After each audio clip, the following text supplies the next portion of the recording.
أولاً، اتصلت عائلة برجال المطافئ لمعرفة ماذا يوجد في السقف، وكانت المفاجأة.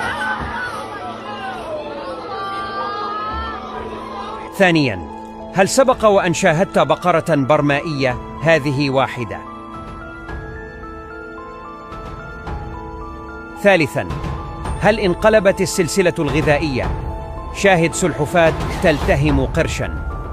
رابعاً، حاول هذا الشاب أن يشرب هذه السلحفاة، لكنه كان سيفقد إصبعه.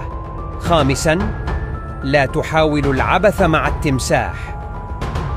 سادساً، هل انتقل كلب البحر للعيش في المستنقعات؟ سابعاً، ما هو هذا المخلوق بحق الجحيم؟ ثامناً، كيف يستطيع هذا المخلوق العيش بدون أعضاء حيوية؟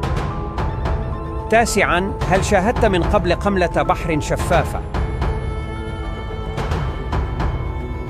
عاشراً، انظر كيف هذه السمكة يتبعها صغارها.